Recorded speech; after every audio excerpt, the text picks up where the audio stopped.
उड़ने की आशा के हाल ही एपिसोड में तेजस ने धोखेबाजों के झांसे में आकर फर्जी कागजात पर हस्ताक्षर कर दिए, जिससे वह एक बड़े घोटाले में फंस गया। रेणुका, जिसे तेजस की मदद के लिए संपत्ति के कागजात चुराए थे, का पर्दाफाश हो गया। सचिन और साइली ने इस घोटाले को उजागर किया और अब देशमुख निवास में पुलिस की गिरफ्तारी संभावना। पुलिस से बचाया गया सचिन। स्टार प्लस के उड़ने की आशा। मुख्य कहानियाँ और मुख्य किरदार का विवरण। यह कहानी मुख्य रूप से एक मध्यवर्गीय मराठी परिवार और दो बिल्कुल अलग स्वभाव लोगों को है, सचिन और साइली की इर्द गिर्द घूमती है। साइली एक बेहद जिम्मेदारी लड़की है, जबकि सचिन स्वभाव से थोड़ा अड़ियल और लापरवाह है। परिस्थिति दोनों को शादी हो जाती है। कहानी दिखाती है कि कैसे साइली इस भीमन रिश्ते में संभालती है, अपने पैरों पर खड़ी होने के लिए संघर्ष करती है और अपने ससुराल देशमुख परिवार की उलझनों को सुलझाती है। वह पेशे एक टैक्सी ड्राइवर है। स्वभाव से वह काफ़ी गुस्सा करने वाला और लेकिन अंदर से बेहद ईमानदार और साफ दिल का है। वह अपनी माँ को बेहद भावपूर्वक व्यवहार के कारण थोड़ा भावनात्मक रूप से आहत रहता है, लेकिन अपने पिता के बहुत प्यार करता है। साइली सचिन के देशमुख नेहा हरसोवा, वह एक ईमानदार और स्वाभिमानी लड़की है जो फूलों का छोटा मोटा बिजनेस करती है। वह अपने परिवार की जिम्मेदारी को अच्छे से समझती है।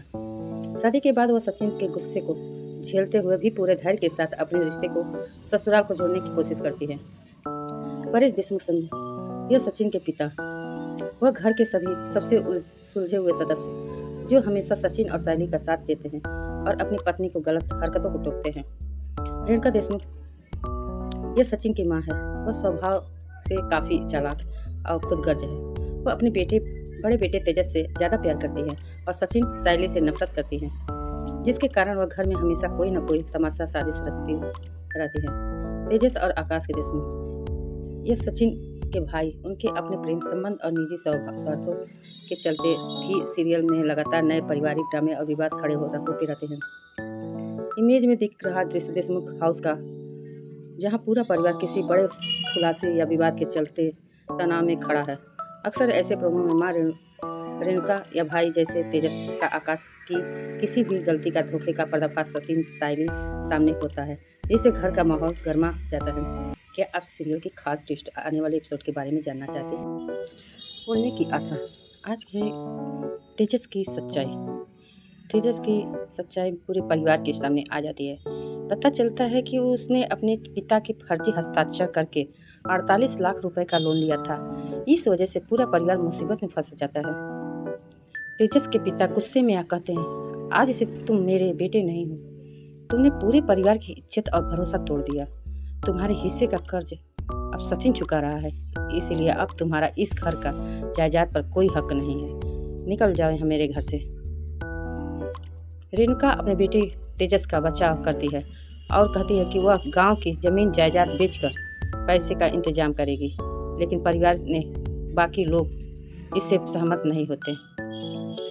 तभी सचिन आगे बढ़कर अपने पिता को संभालता है और कहता है वे चिंता न करे, और वह उसका छोटा भाई मिलकर साथ ही पूरे परिवार मदद से थोड़ा थोड़ा करके 48 लाख का लोन चुका देंगे। इसके बाद परिवार के सदस्य कर्ज चुकाने के लिए जरूर कागजात पर हस्ताक्षर करते हैं। इसी बीच तेजस का दोस्त भी सामने आता है और कहता है तेजस से मुझसे मदद मांगी थी, लेकिन इसीलिए मैंने लोन दिलवा दिया। अगर वह मदद नहीं मांगता तो मैं ऐसा नहीं करता। यह सुनकर घर के माहौल और बिगड़ जाता है। आखिर में आजी दादी गुस्से में रेणुका को जोरदार थप्पड़ मारती हैं और कहती हैं, अपने बेटे को तूने बिगाड़ा। आज पूरा परिवार तेरी परवरिश की सजा भुगत रहा है। कैसी माँ है तू, जिसने अपने बेटे को गलत रास्ता दिखाया। इस घटना के बाद घर का माहौल पूरी तरह बदल जाता है और तेजस के परिवार से अलग थप्पड़ पड़ जाता है। अगले एपिसोड में देखने को मिलेगा कि क्या तेजस अपनी गलती स्वीकार करेगा या परिवार का उसका रिश्ता हमेशा के लिए टूट जाएगा।